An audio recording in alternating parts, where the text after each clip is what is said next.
Welcome to Dwelling. We are a channel honoring the yellow and blackened bones of many prominent authors. We will be digging up several obscure, strange, and forgotten authors who influenced many of the great horror, science fiction, and fantasy writers today. More tales of the horrifying, obscure, strange, and forgotten are climbing out of the tombs. Subscribe, comment, like, donate, or I'll send the Devil of Black by you to rip your head off as we did the like button. Unknown horror masters, send us ghoulish delights for the Skull and Bones collection. Your pounds of writer's flesh will feed our ghouls for now. Books, albums, websites in the links below. Children of Horror, Legion of Ghouls. Ornaments in Jade by Arthur Machen. Psychology. Mr. Dale, who had quiet rooms in a western part of London, was very busily occupied one day with a pencil and little scraps of paper. He would stop in the middle of his writing, of his monotonous tramp from door to window, jot down a line of hieroglyphics, and turn again to his work. At lunch, he kept his instruments on the table beside him, and a little notebook accompanied him on his evening walk about the green.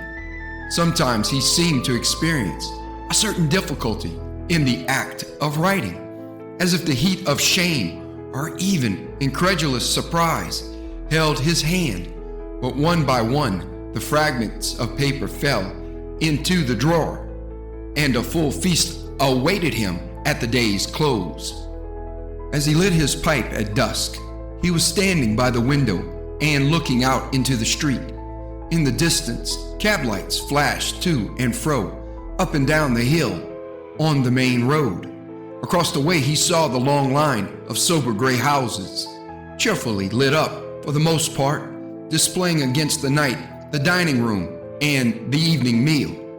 In one house, just opposite, there was brighter illumination, and the open windows showed a modest dinner party in progress, and here and there a drawing room on the first floor glowed ruddy as the tall shaded lamp was lit.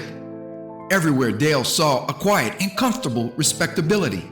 If there were no gaiety, there was no riot, and he thought himself fortunate to have got rooms in so sane and meritorious a street. The pavement was almost deserted. Now and again a servant would dart out from a side door and scurry off in the direction of the shops, returning in a few minutes in equal haste.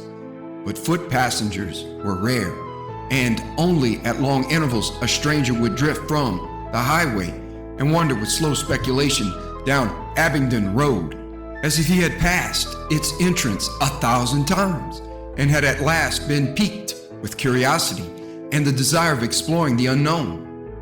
All the inhabitants of the quarter prided themselves on their quiet and seclusion, and many of them did not so much as dream that if one went far enough, the road degenerated and became abominable, the home of the hideous, the mouth of a black purlieu. Indeed, stories, ill and malodorous, were told of the streets parallel to east and west, which perhaps communicated with the terrible sink beyond. But those who lived at the good end of Abingdon Road knew nothing of their neighbors. Dale leant far out of his window. The pale London sky deepened to violet as the lamps were lit, and in the twilight the little gardens before the houses shone, seemed as if they grew more clear. The golden laburnum but reflected the last bright yellow veil that had fallen over the sky after sunset. The white hawthorn was a gleaming splendor, the red may a flameless fire in the dusk. From the open window, Dale could note the increasing cheerfulness of the diners opposite as the moderate cups were filled and emptied. Blinds in the higher stories brightened up and down the street when the nurses came up with the children. A gentle breeze that smelt of grass and woods and flowers fanned away the day's heat, from the pavement stones, rustled through the blossoming boughs, and sank again, leaving the road to calm. All the scene breathed the gentle domestic peace of the stories. There were regular lives, dull duties done, sober and common thoughts on every side. He felt that he needed not to listen at the windows, for he could divine all the talk and guess the placid and usual channels in which the conversation flowed.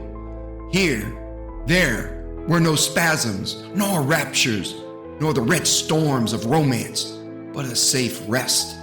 Marriage and birth and begetting were no more here than breakfast and lunch and afternoon tea. And then he turned away from the placid transparency of the street and sat down before his lamp and the papers he had so studiously noted. A friend of his, an impossible man named Jennings, had been to see him the night before, and they had talked about the psychology of the novelist, discussing their insight and the depth of their probe. "It is all very well, as far as it goes," said Jennings. "Yes, it is perfectly accurate. Guardsmen do like chorus girls. The doctor's daughter is fond of the curate. The grocer's assistant of the Baptist persuasion has sometimes religious difficulties. Smart people no doubt think a great deal about social events and complications. The tragic comedians felt and wrote all that stuff, I dare say. But do you think that is all? Do you call our description of the guilt tools on the Morocco here an exhaustive essay on Shakespeare?" "What more is there?" said Dale. "Don't you think then that human nature has been fairly laid open? What more?"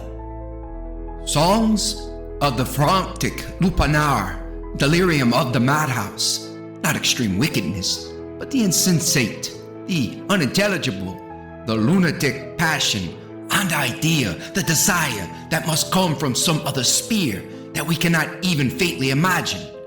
Look for yourself, it is easy." Dale looked now at the ends and scraps of paper. On them he had carefully registered all the secret thoughts of the day, the crazy lusts, the senseless furies, the foul monsters that his heart had borne, the maniac fantasies that he had harbored. In every note he found a rampant madness, the equivalents in thought of mathematical absurdity, of two-sided triangles, of parallel straight lines which met. "And we talk of absurd dreams," he said to himself, "and these are wilder than the wildest visions, and our sins, but these are the sins of nightmare. And every day," he went on, "we lead two lives, and the half of our soul is madness, and half heaven is lit by a black sun. I say, I am a man, but who is the other that hides in me?" Thank you for listening. Have a great night.